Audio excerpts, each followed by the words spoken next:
Olá, bem-vindos! Hoje vamos nos aventurar para revelar os segredos e mistérios ocultos de Curitiba. Nossa equipe está pronta para mergulhar nessas histórias esquecidas, lugares clássicos e diferentes que fazem desta cidade. Nosso primeiro destino é um ícone da cultura de Curitiba, o Cine Passeio. Vamos conhecer sua história e, quem sabe, desvendar algum mistério escondido entre suas paredes. Hoje nós estamos aqui no Cine Passeio e vamos te mostrar um espaço dedicado à sétima arte, que se propõe a criar uma experiência à moda antiga. Vamos conhecer? O prédio que hoje abriga esse complexo cultural foi construído no terreno que abrigava a Impressora Paranaense, fundada pelo Barão do Cerro Azul. Em 1930, foi ocupado pelo Exército, dando lugar ao quartel da 5ª Região Militar até os anos 90. Ao fim das atividades militares, acabou ficando abandonado até 2010, quando foi adquirido pelo município, e é aqui que começa a nova história dessa construção. Mas, até se transformar no Cine Passeio, levou algum tempão, somente em março de 2019 que o cinema iria reabrir. O Cine Passeio resgata o formato do cinema tradicional, por ser um cinema de rua. Procura também ter uma programação diferenciada, até porque o nosso formato de programação é o chamado formato horizontal. E o que é que significa isso? A gente exibe um filme diferente por sessão. Aqui, como nós temos 2 salas e 4 sessões diárias em cada sala, a gente sempre tem a cada semana pelo menos 8 filmes diferentes em cartaz. Desde o início da operação aqui, exibido regularmente filmes brasileiros. Em qualquer semana nós temos pelo menos um filme brasileiro em cartaz.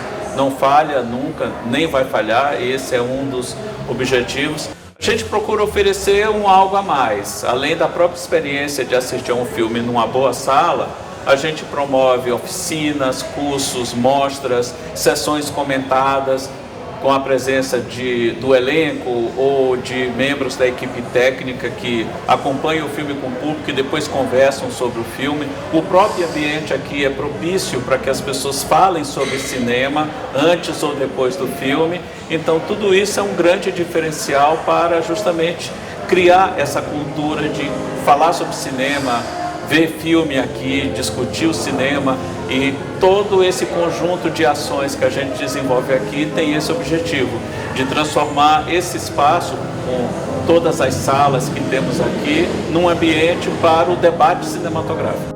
A partir dos anos 20, foram construídos diversos cinemas de rua, na Rua 15 de Novembro e Avenida Luiz Xavier, atualmente conhecida como Rua das Flores, entre o Palácio Avenida e o Edifício Garcês, perto da Praça General Osório. Desde a construção do Palácio Avenida, onde se inaugurou o Cine Avenida em 1929, outros cinemas foram se instalando, fazendo com que então, até a primeira metade dos anos 70, ficasse conhecida como Cinelândia Curitibana. A ideia do Cine Passeio é de justamente trazer a experiência dos cinemas fora do shopping, trazendo de volta essa magia do cinema de rua. Não é à toa que as 2 salas de exibição homenageiam os distintos Cine Luz e Cine Hits. Na programação do Cine Passeio, o crítico de cinema Marden Machado e o cineasta Marcos Jorge assumem a responsabilidade de garantir ao público uma seleção diversificada e de alto padrão, abrangendo filmes nacionais e internacionais, tanto comerciais quanto artísticos, juntamente com mostras e festivais. A seleção de filmes é atualizada semanalmente e o público pode contar com sessões especiais, incluindo a sessão matinê e a sessão da meia-noite, e a sessão de Cinema a Céu Aberto, que acontece no terraço. O que mais te atrai vir no Cine Passeio e não no cinema convencional dos shoppings? Eu acho que é o ambiente, assim, é bem mais clean, sem tanta gente falando, sem aquela praça de alimentação enorme, assim. Porque eu acho que é mais aconchegante aqui, tipo, tem mais a ver comigo, né? E a questão das obras que passam por aqui? Você tenta acompanhar sempre? Quando tem a oportunidade de acompanhar, eu acompanho sempre. Você deve ter notado no começo desta reportagem que eu chamei o Cine Passeio de complexo cultural. Isso porque, além das salas de cinema e do terraço, o Cine Passeio tem área para cursos, sala Passeio On Demand, que é uma sala de streaming, e o Cine Passeio conta também com uma cafeteria. Não foi por acaso que em 2020 o Cine Passeio foi eleito um dos cinemas mais legais do mundo pela revista Exibidor. O espaço fica aberto ao público de terça a domingo, das 10 horas às 22 horas. Os ingressos para a sessão do cinema custam de R$ 20 e R$ 10 a meia de quinta a domingo, e R$ 17 e R$ 8 a meia de terça a quarta. Em caso de dúvidas, entre em contato no número de telefone ou e-mail que está aparecendo aqui na tela. Agora, de um local que celebra a sétima arte, partimos para uma experiência gastronômica e única e repleta de temáticas. Curitiba é uma capital diferenciada e possui alguns restaurantes diferentes também e alguns lugares temáticos. Venha conhecer restaurantes geeks. O Shinobi Pop Cultura Food nasceu no evento do Shinobi Spirit, que aconteceu há mais de 10 anos na capital de Curitiba, com o mesmo intuito que o evento, estreitar laços e espaços entre os geeks. Geek é um termo relacionado às pessoas normalmente jovens que estão envolvidas com a tecnologia, mas esse termo vem se expandindo, indo para o mundo fantástico, envolvendo jogos, quadrinhos, filmes e séries também. A ideia de criar o Shinobis era proporcionar ao público que já ia em nossos eventos, né, um espaço todos os dias do ano, né, onde eles pudessem ser aquilo que eles querem ser, né. Então, proporcionando vários espaços para tirar foto, comidas temáticas e tudo mais. A gente tem o nosso cardápio básico ali e daí vem Halloween, vem Natal, sai alguma série, algum filme. Ao passar do tempo, a gente ia acompanhando as tendências e criando coisas que poderiam ser sazonais, ou também elas virarem, né, pratos e drinks, né, fixos dentro do nosso cardápio. Criamos o Beco da Capivara, que é um projeto onde a gente fecha a rua aqui na frente, né, um domingo no mês, e faz um evento temático, né, e por aí vai. E faz o convite pro pessoal que vem conhecer a casa, então? Pessoal, então, aqui o Shinobis ele está aberto de terça a domingo, sendo que a gente tem uma brincadeirinha ali na sexta e no sábado, que é o Capivara Bêbada, onde a gente fecha as portas às 23 horas, e daí só fica os maiores de idade, né, porque daí a gente também fecha a cozinha, e é só bebida, com karaokê, né, a gente tem o karaokê aqui para vocês, e se divertir. São várias noites bem legais. E também temos a nossa baladinha uma vez por mês, que é a Mega Cosplay Party, que cada uma tem uma temática. A última temática, né, foi de Halloween. O Geek Burger nasceu em 2016, desde então deixando sua marca registrada nos corações nerds de seus consumidores, com a missão de entregar nos detalhes, seja nas histórias que em seus cantos mostram ou até em seus hambúrgueres. Estava dia à noite, né, junto com o meu primeiro sócio lá, e eu sempre fui o louco dos projetos, assim, vamos abrir, vamos, né. E aí era para se chamar Bar do Alquimista, né? Daí eu falei, nossa, esse nome não vende, não é nada comercial e nada... Eu não queria que se chamasse Nerd Burger, porque eu entendo que também não é muito comercial. Aí eu fui buscar sinônimos, né, de nerd, e eu acabei encontrando o Geek. Então, eu fui um dos primeiros clientes, assim, logo quando a Geek abriu em São José dos Pinhais. E, enfim, moro lá, né, e aí tava passando na rua, vi, tipo, pelo nome já me chamou a atenção. Aí quando eu cheguei lá, tipo, os caras estavam jogando, tipo, Street Fighter no Super Nintendo, e eu já, tipo, cara, acho que eu tô meio em casa, assim. Daí a gente, enfim, virou amigo, começou a trabalhar em outras frentes, e daí um dia o Silas falou, cara, a gente tem que levar a Geek pra Curitiba, tipo, sair de São José, tipo... Enfim, tava começando a ficar um pouco pequeno lá, né. Cara, eu acho que a gente conseguiu chegar num nível de abranger muito o público. Assim, antigamente a gente era mais nichado, assim, vinha um público mais específico, tipo, veio para jogar videogame, tipo, né, o cara mais tradicional do mundo dos jogos. Então vem o cara que é tipo o pai que jogava Super Nintendo quando era criança e o filho que tipo joga Play 5 hoje. Mas também tem o cara que é o cara dos livros, tipo, o cara é fã de Senhor dos Anéis. Não gosta muito de jogar, mas é o cara dos livros. E lá fora a gente tem uma parte um pouco mais urbana, grafitada, então já chama um público mais underground também lá pra fora. Você chega aqui, cara, tem criança, tem adulto, tem casal, tem galera de rolê, tem adolescente, tem tudo. Então a gente conseguiu, sei lá, ultrapassar uma barreira e até tem um monte de gente que vem aqui e fala, cara, pô, nem curto muito jogar, mas o ambiente é muito massa. Sei lá, assistia Cavaleiros do Zodíaco quando era criança e tem um mural aqui, então acho que pega muito essa galera. Eu chamo de TI, né? Teatralidade, entretenimento e alimentação.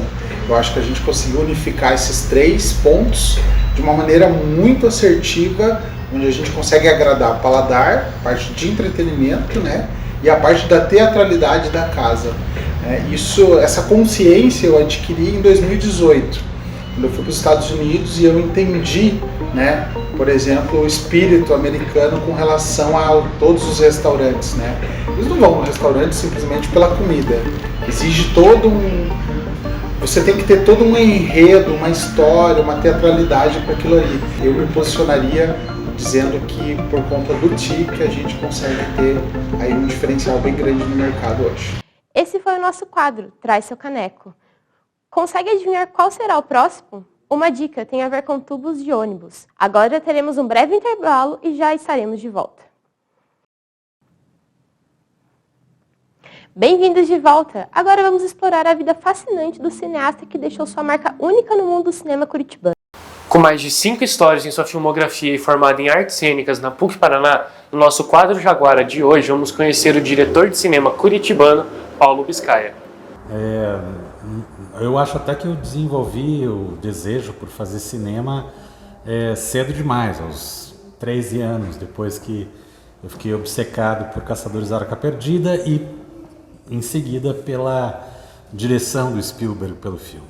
Daí eu comecei a ter essa vontade. Agora, querer contar histórias é uma coisa que eu sempre tive, mas qual criança não teve? Eu costumo dizer que ser diretor é a melhor desculpa que eu encontrei para continuar brincando de Falcon. Biscaia é curiosamente conhecido por colocar sangue em suas peças e filmes.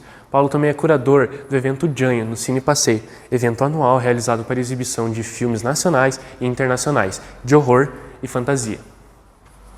Não, o sangue ele tem uma função lúdica nas histórias, óbvio. E eu comecei a trabalhar logo depois que eu me formei em artes cênicas. Eu comecei a trabalhar com adaptações de Edgar Allan Poe, que é um escritor, né? Foi um escritor de contos de horror e aonde o sangue fazia parte, não era obviamente principal, mas era parte das narrativas dele. E então, quando eu fiz uma adaptação que juntava 2 contos, o William Wilson e o Gato Preto, uma peça chamada Sangue para uma Sombra, eu tive na plateia um amigo meu, o célebre e saudoso diretor Antônio Abujanra. E o Abujanra, ele viu a peça e logo depois ele disse, pô, por que você não estuda Canguinhol?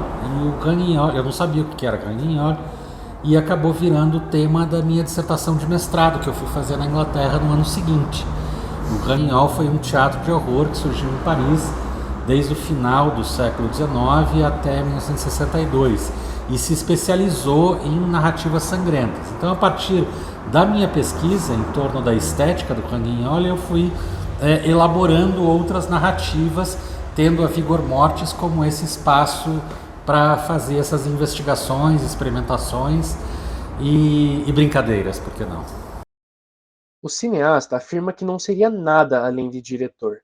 Há maneiras mais fáceis de ganhar dinheiro, mas ele, por não saber fazer outra coisa, lhe restou as telas e os palcos. Por que seguir a área de cineasta? Porque você não tem outra escolha. É porque você não tem outra escolha. Tem uma entrevista célebre, né? Não sei se vocês já viram. Se não viram, vejam, que é muito boa. E que ela precisa ser repetida, porque a resposta da Fernandona é muito boa. Quando perguntam para ela, o que você tem a dizer para quem está começando e tal, e ela fala, desista. Aí, nossa, que absurdo e tal. Ah, não, desista mesmo. Desista, vai fazer outra coisa, vai ser gerente de banco, vai fazer outra coisa.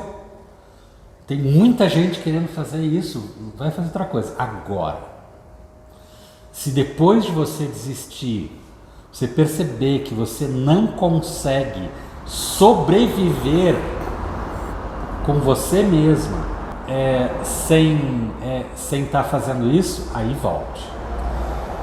Como eu disse, é um trabalho bastante ingrato.